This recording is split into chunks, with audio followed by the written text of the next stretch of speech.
Қайырлы күн, құрметті телекөрермендер, эфирде жастар және бағдарламасы. Бүгін бізде қонақта Қорқыт Ата атындағы Қызылорда университеті экономика және құқық институтының директоры Құлмұрзаев Нұрлан Сергұлы. Және де Қорқыт Ата атындағы Қызылорда университетінің рекрутинг және мансап басқармасының басшысы Оразмаханов Жандос Шынжырбайұлы. Және де Қызылорда хаб бизнес инкубаторының жетекшісі Түбекбаев Жанарыс Алтынбекұлы қонақта. Қош келдіңіздер. Көңіл күйлеріңіз қалай? Тамаша, керемет. Құрметті көрермендер, бүгін бізде бизнес бағытындағы тақырыптағы сұрақтар қойылатын болады. Және де алғашқы сұраққа көшсек, стартап жолы бағдарламасының форматы, ерекшелігі жалпы жоба жайында атап өтсеңіздер. Енді стартап жолы бұл біздің бизнес инкубаторымыздың инкубациялық кезеңіне жатады. Осы уақытқа дейін біз тобымызбен Қызылорда бизнес хаб деген байқау ұйымдастырған болады. Сол облыстық төңірегінде өткен. Енді ол байқау 6 ай бойы өткізілген болса, бұл инкубациялық бағдарлама 6 апта бойы өтеді де. Экспресс түрде идея сатысында тұрған жобаларды прототип сатысына дейін жеткізіп, ары қарай инвестиция тартуға, қаржылық көмек көрсетілуге бағытталған бағдарлама. Бұл бағдарлама бізде 2 маусыммен өтеді. Біріншісі 14 тамыз күні басталып, 28 қыркүйек аяқталады. Сол мезетте 2 маусым басталып, қараша айының басында аяқталатын болады. Біздің бағдарламаға қатысқан әрбір қатысушы не алады? Біріншіден біз білім береміз, кәсіпкерлікке қатысты, инновацияларға қатысты қажетті білімді біздің тәжірибелі мамандарымыз оқытып, ол бойынша шеберлік сағаттар ұйымдастырып, менторлармен кездесу ұйымдастырылып, сол жобаларды пісіретін болады. Ары қарай оны біз жергілікті және республикалық форматта жұмыс жасайтын қаржылық ұйымдар, жеке инвесторлармен кездесу ұйымдастырып, демо-дей форматында сол жобаларды қорғататын боламыз. Соның нәтижесінде біздің қатысушыларымыз Қызылорда хабтың беріліп жатқан жүлде қоры бар, 2 миллион теңге. Сонымен қатар инвесторлардан бәлкім алынатын берілетін қаражаттар бар. Сонымен қатар Казинновейшнс акционерлік қоғамынан берілетін 100 миллионға дейінгі гранттар бар. Біздің бағдарламаның әрбір қатысушысы сол инкубациялау сертификатына ие болып, сол бағдарламаға қатыса алатын болады. Ал енді ол гранттық бағдарламаның ішкі шарттарын Жандос мырза айтып кетеді. Біздің бағдарлама бойынша жалпы осы. Жалпы бағдарламаға кімдер қатыса алады? Облыс төңірегінде өте ме, әлде қала ғана ма? Негізі бізде енді айтып өткендей тарихы тереңде жатыр. Бұл нәрсенің бізде 2017 жылы Қорқыт Ата университетінде бизнес старт деген жастар кәсіпкерлік орталығы ашылған. Ол орталықтың негізгі мақсаты осы жас кәсіпкерлерді қолдау болатын. Соңғы 2-3 жылда бұл республикалық деңгейде шықты және де жас ерекшелігіне мән бермейтін болдық. Яғни жас бала болсын, үлкен кісі болсын, қалыптасқан кәсіпкер болсын, барлығына да арналған кез келген жастарға да, кез келген адамға да қатысуына болатын үлкен бұл жоба. Осы уақытқа шейін біздің Қызылорда бизнес хаб жобасын жасасақ, қандай жоба жасамайық, біз облыстық бюджеттен алынатын қаржыны беретін тұғымыз кәсібін ашуға. Ендігі қазір осы Жанарыс өзі басқарып отыр. Бұл қазір республикалық деңгейге көтерілді. Мемлекеттік республикалық бюджеттен продуктын жасауға, жобасын жасауға 20 миллион теңге қайтарымсыз грант иелене алады адам. Егер бізді оқып сертификатын алғаннан кейін осы Казинновейшнның жобасына қатысып 20 миллион теңгені өзінің продукциясын жасауға алса, одан кейін тағы 80 миллион теңгені соны сатылымға шығаруға, одан әрі дамытуға алады. Бұл жердегі басты талап енді атайып тұрғандай казин деп тұрған білесіздер, инновациялық жобаларға беріледі. Яғни дәстүрлі бизнесті бұл жерде аса қатты қолдана қоймайды, бірақ дәстүрлі бизнесі бар адам қатысса, өзінің жобасы инновациялық бір қызмет түрін, инновациялық бір өнімді алып келетін болса, онда осы жоба сол кісілер міндетті түрде керек. Айталық, бізде білесіздер, мысалы, цемент заводтары көп, кірпіш шығаратын заводтары көп, ресторандарда аз емес. Осы кісілерде мысалы өзінің адамын жібертіп оқытып алса, ертең мысалы сол өзінің цехында жаңа бір өнім шығарам десе, құбағып. Енді бұл жерде көп жағдайда инновация бізде IT-мен байланысты болады. Сондықтан да IT шешімдерді ұсынылатын жобалар болса, бұл міндетті түрде құпталатын дүние. Неге IT шешімдерге тоқталдыңыз? Жоқ, өйткені инновация деген қазіргі заманда ол IT-мен тікелей байланысты ғой. Казинновейшн сайтына кіріп, сол жердегі жобалардың тізімін көрсеңіздер де 90% IT-ға қатысты. Бірақ та кейбір жобалар да бар. Мысалы, сексеуілдің күлінен дедім, сексеуілді жандырып, соны сабын шығарады екен. Ондай да жобаны жасауға болады. Яғни міндетті түрде IT қатып қалған емес, бірақ көп жағдайда сондай дүниелерді пайдалы. Кеше мысалы бір жақсы жоба көріп отырмын.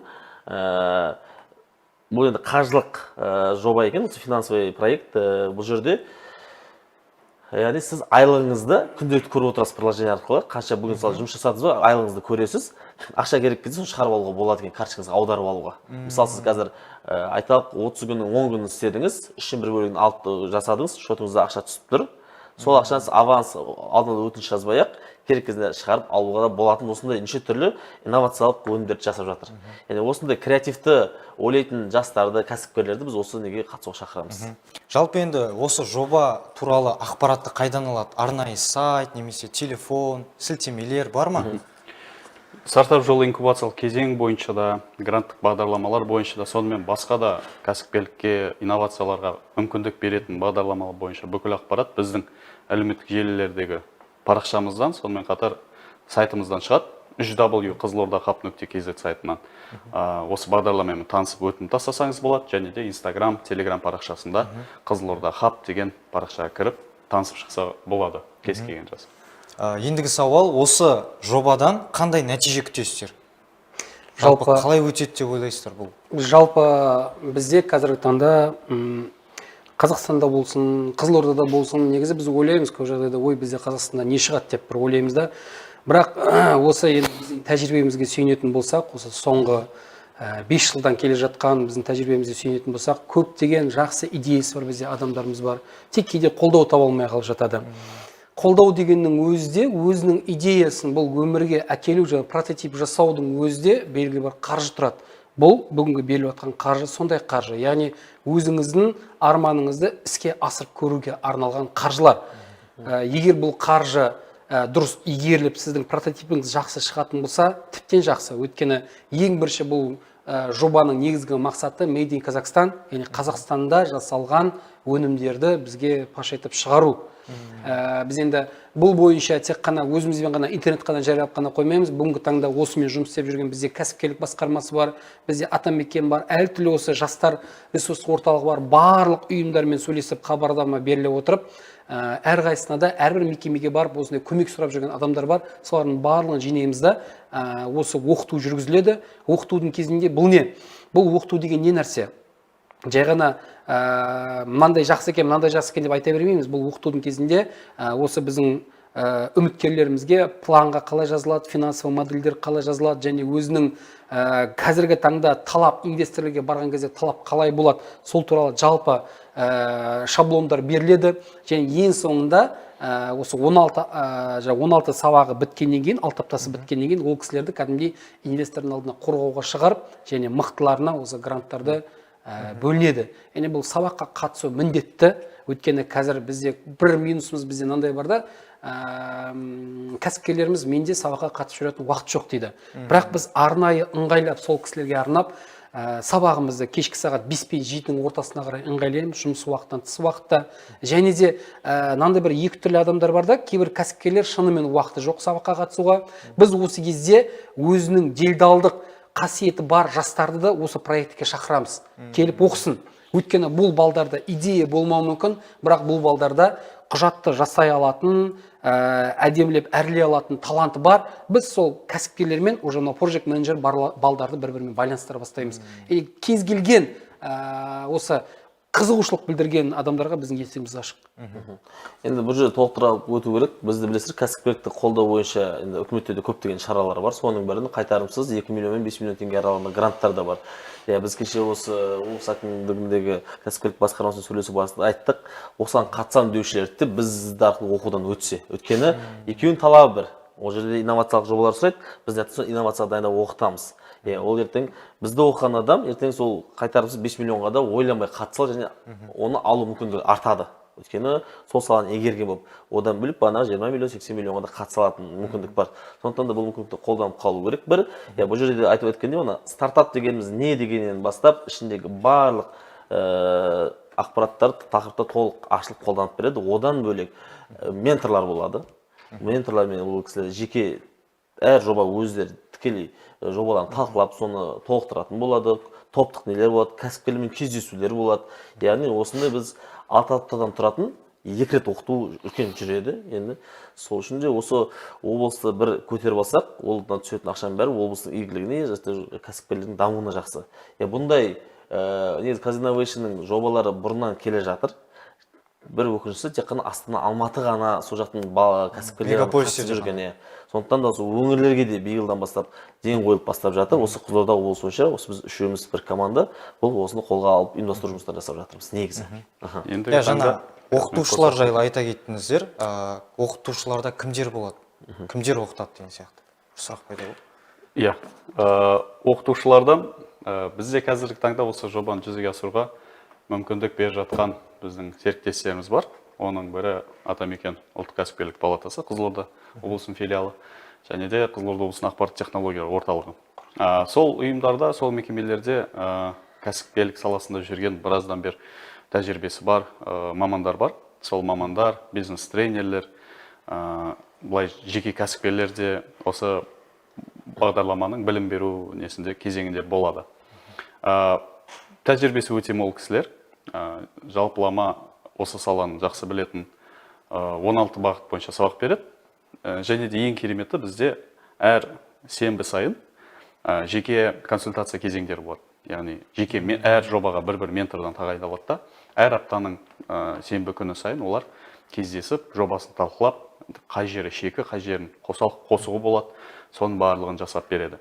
Басында енді кәсіпкерліктің негіздерін оқытатын болсақ, бағдарламаның аяқ жағына уже 5-6 аптада біз кәсіпкерлік нысанының құжаттамалары, сипаттамалары, қандай заңнамалық негіздемелер бар, соның барлығын жүргізетін боламыз. Неге? Өткені бізде қазіргі таңда Казинновейшнске өтінім тастап жатқан жобалар бар 100 миллиондық грантқа. Бізде 17 жоба 100 миллиондыққа жіберді өтінімді, и бір жоба 400 миллиондыққа жіберді. Барлығы енді біздің алдымыздан өтті. Байқағанымыз кәсіпкерлер, оның 17 жобаның 8 ғана жас студенттер, қалғаны кәсіпкерлер уже жұмыс жасап жатқан. И оларда уақыт бар болғанның өзінде де ана құжаттарды көрген кезде толтыру бойынша, әзірлеу бойынша шамалы қиындықтар туындайды екен. Неге? Өйткені кәсіпкер өзінің ісінің маманы, бірақ бана Нұрлан аға айтып кеткендей project менеджер емес та. Жобалық менеджерлердің жұмысы осы жерде әлсіз болып тұр. Егер де біздің оқуға бір қатысып алса адам, мен ойымша андай құжаттарды оңай толтыратын болады. Оның ішінде қаржылық модельдер, бизнес жоспарлар, бизнес структуралар, команданың жалақысы, жалпы сметалар, қаржылық құжаттар бойынша. Соның барлығын үйренеді да, 100 миллиондық, 400 миллиондық, одан кейін 800 миллиондық гранттар бар. Сонымен қатар жалпы халықаралық ұйымдардан да беріліп жатқан қаржыландыру көздері бар. Соларға да еркін түрде қатыса бер. Жандос ағай айтып кеткендей, Астана, Алматы қатысты осы уақытқа дейін. Бұл дегеніміз тек қана ақпараттың жетпеуінен емес, жалпы сәл жобалық құжаттарға сауат жетпегендіктен ғой. Бізде қалай біз үлкен тізімді көреміз құжаттамалардың. Ой, мынау қиын тасташы, қатыспаймын деп басымыз тартып аламыз да. Қазіргі таңда жастар қатысып жатыр жаймен деп үйреніп. Кейбір кісілер өздері жазып жатыр, кейбір кісілер консалтинг ұйымдарын жалға алып жатыр. Ол жерде енді консалтинг ұйымдардың сұрайтын бағасы жалпы 100 миллион қомақты сома болғасын, олар да біраз нәрсе ақша сұрайды. Мен ойымша бұл жобаны жазып беруге, енді жас кәсіпкер өзі жазған дұрыс деп ойлаймын. Енді Қызылорда хаб бизнес инкубаторының алдағы басқа жоспарлары бар ма? Қандай жоспарлар бар бұл оқытудан бөлек? Қандай үлкен жобаларыңыз бар басқа? Жалпы Қызылорда хаб біз осы уақытқа дейін бизнес старт болдық, 2017-де бастап ашылдық. Осы жылдың наурыз айынан бастап бізде ребрендинг болды, біз Қызылорда хаб инкубаторы болдық. Жалпы осы уақытқа дейін біз тек студенттік жобалармен жұмыс істейтін ұйым ретінде қарастырылсақ, осыдан 3 жыл бұрын біз жалпы облысқа жұмыс жасайтын ұйым болып, қазіргі таңда республикалық форматта жұмыс жасайтын ұйым болып тағайындалып жатырмыз. Бұл бізге үлкен қолдау көрсетіліп жатыр, бұл қуантарлық жайт. Біздің бағдарламаларымызда, жалпы идеяларымызда жақсы қолдау тауып жатыр. Соған біздің серіктестерімізге, оның ішінде екі бірдей министрлік, жоғары білім және ғылым министрлігіне, цифрландыру министрлігіне алғыс айтқым келеді. Екіншіден біздің Казинновейшнс, Астана хаб, халықаралық технопаркіне алғыс айтқым келеді. Бұл жерде Астана хабтың атқарып жатқан рөлі өте үлкен, өйткені облыста Қорқыт Ата университеті, ақпарат технология орталығы және Астана хаб үшеуі бірлесіп, осы Қызылорда хаб деген брендті негізінде қалыптастырды. Бұл үлкен мүмкіндіктерді береді. Неге? Өйткені біз Қызылордада өзіміз қала берсек, бір қазанның ішінде піспей қалуымыз мүмкін. Жалпы біздің жастар сыртқа шыққан дұрыс. Бұл жерде керемет мысалдардың бірі біздің Қазақстанның жігіттері Америкада қиыр шығыста Индонезия, Сингапурда өзінің жобаларын көрсетіп жүр нарыққа. Бұл қызылордалықтардың да қолынан келетін зат деп ойлаймын. Алдағы жоспарлар осы оқу жылына өте көп шаралар бекітілген. Ол 2 инкубациялық бағдарлама, цифрландыру бойынша үлкен форум өтеді, Digital Орда деген. Ақпарат технология орталығының ұйымдастыруымен фестиваль өтеді, Иннофест Қызылорда. Енді 2 жыл бойы дүркіреткен фестивальдардың бірі.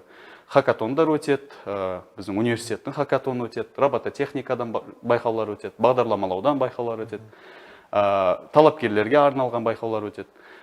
Енді ең қуантарлық жайт, бізде инфрақұрылыммен мәселе болған тұғын, қазіргі таңда ондай мәселе жоқ. Өткені бізде сол жағалауда коворкингіміз бар, жұмысшыларға арналған, студенттер сарайының астында еркін іс-шаралар қатысуға болатын коворкинг бар. Сонымен қатар осы телеарнаның офисінің қасында, кеңсесінің қасында бас оқу ғимаратының артынан біздің өзіміздің коворкинг ашылатын болады. Бүкіл қаладағы облыстағы стартаперлер сол коворкингке келіп өзінің жобаларын жүзеге асырғысы болады. Сонымен қатар Нұрлан Серікұлы қазір бізде Сеултех Корея мемлекетімен үлкен келісім шарттар болып жатыр, естіп жатқан шығарсыздар. Сол Сеултехпен филиал ашылады. Қызылорда хаб пен университет екеуі бірігіп, қазіргі таңда жасанды интеллект және бизнес инкубация мектебін ашайын деп жатыр. Осы жақсы айтып отырсыз, Қызылорда хабта қандай жоспарларыңыз бар деп. Сол жақсы қазір бір осы жобаны осы көктемнен бастадық. Қыркүйегінен бастап официалды түрде ашылу керек ол. Яғни жасанды интеллект, информатика және бизнес инкубация мектебі. Бұл жерге студенттерді қабылдаймыз. Және де бұған түскен студенттеріміз бізде тек 6-шы сабақ алады.